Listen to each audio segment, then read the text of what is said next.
Good morning and welcome to MIT's first Sustainability Connect event. This is really a pivotal moment in MIT's history.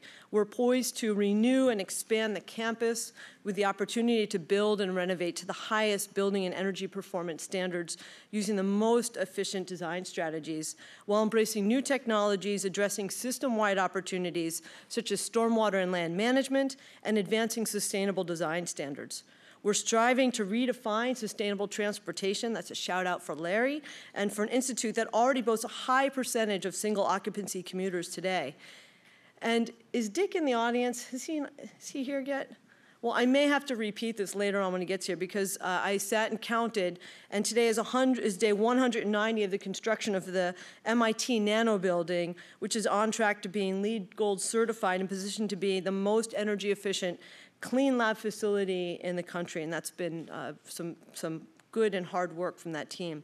The climate change conversation was initiated last fall to stimulate a campus-wide discussion as to how MIT should make a significant positive contribution to confront climate change locally and globally, and this conversation taps into the knowledge and perspective of faculty, staff, and students alike.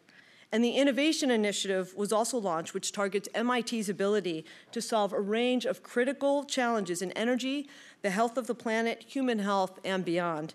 And the Environment Initiative was initiated to engage a range of connected fields, from cities to oceans, and from engineering to economics, from ecosystems to energy. And these are just a few of the related research and operational activities that are happening within, yet extending beyond the walls of the Institute today.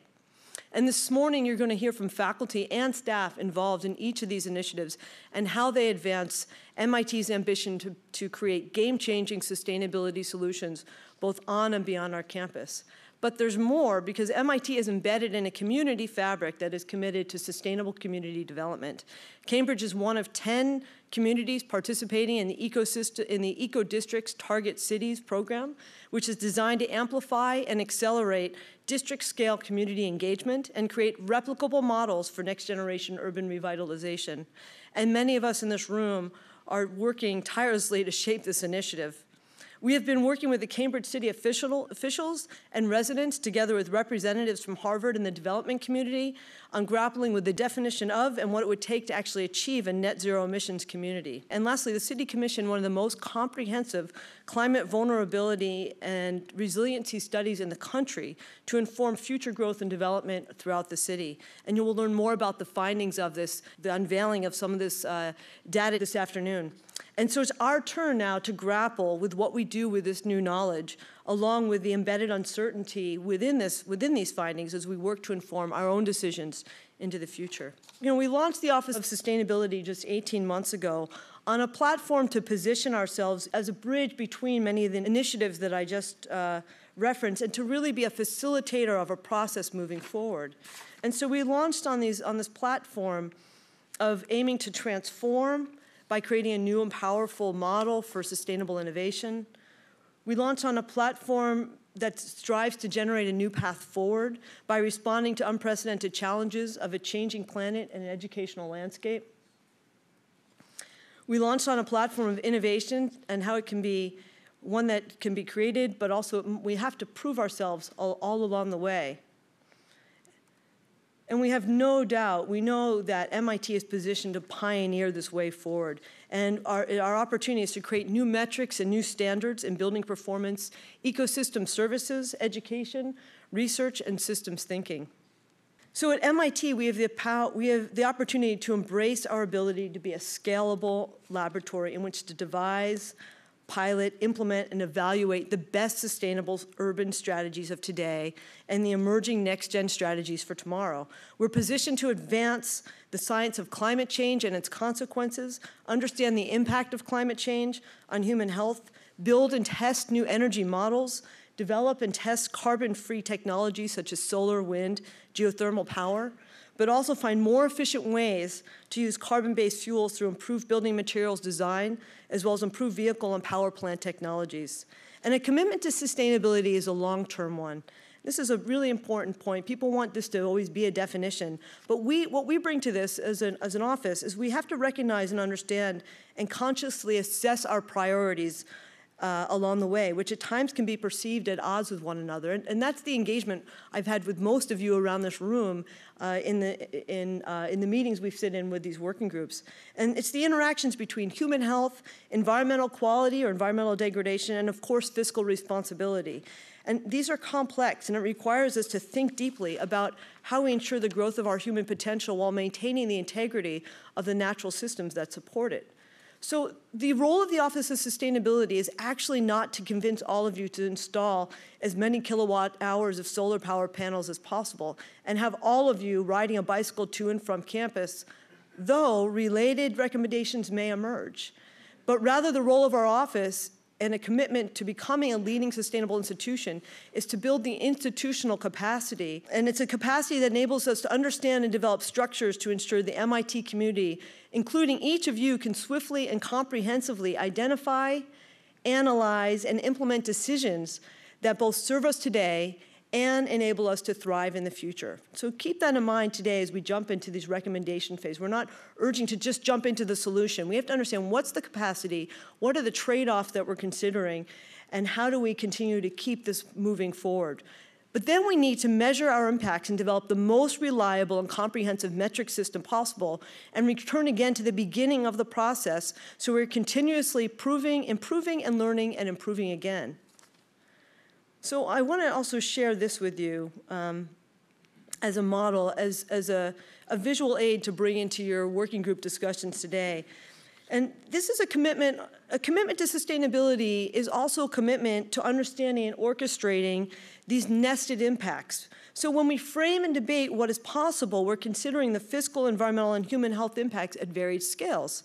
So we're looking at materials, building, site, campus, city, region, nation, and then, of course, the global context. So many of you are working in depth within a particular scale. And so this is one of the big moments I've had being at MIT is just the level of depth and knowledge that each of you bring to the table. But then our role is to make sure that we're nesting that knowledge in this context. Some of you have specific information. I can have in-depth dialogue with some of you on roofing materials, and others we can actually have different dialogue around water systems. And so we must learn to assess how to leverage the biggest impact at each scale. And we will revisit this framework frequently within the working group sessions, both today and moving forward. The other piece which you'll hear more about briefly is the governance structure, and so who's in the room today? So many of you who joined us today are representing your department either as a member of or a resource to one of 8, soon-to-be 9, sustainability working groups or committees that are in motion this year. And so some of you are even on more than one of our groups, which we appreciate. And so take note is that our office, like I mentioned earlier, is we've really begun to build these bridges from the MIT Energy Initiative to all of the work going on in Cambridge, the Environment Initiative, climate change, and then this is our framework to the right is Campus Systems, Living Lab, and Community Collaboration, which is how we organize ourselves. Since we launched in October, we've been bringing you through a process that has called upon each of you to assess current conditions, to study best practices. We've been looking at our peer institutions, at industry expertise. We've been seeking inspiration through a variety of faculty, through best practices, new theory. We've been looking at how best to connect across ideas and groups. And then we're starting the process of now drafting recommendations to move towards implementation. So today is choreographed in true MIT fashion. We are attempting to recreate what Building 20 was once referred to as a magical incubator. We've organized the day so as to orchestrate what Jane Jacobs once described as knowledge spillovers. And we as an office and as a community embrace the belief that innovation emerges from collisions. So we invite you to collide with one another today around the common challenge of determining how can MIT be a game-changing force for sustainability in the 21st century. It's truly an amazing group of people that are in this room today. As you look around, if you haven't met one another, I've had the fortune of actually meeting everybody in this room at some point in just my 18 months here, and I feel so fortunate. I mean, this is merely the launching point for the question, but we will continue to revisit this question many times today and in the months and years ahead.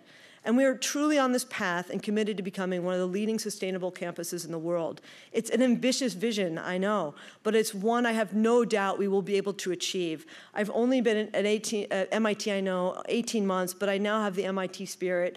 It's really infused in my system, and it's contagious. I've never felt so confident about being able to develop such a grand vision before. I studied a lot of MIT. I read everything I could get my hands on in my first number of months here, and this is one of the quotes that really stood out to me, which is, as the world calls out for answers to questions more complex than ever before, MIT catalyzes change. It delivers solutions and innovates for tomorrow.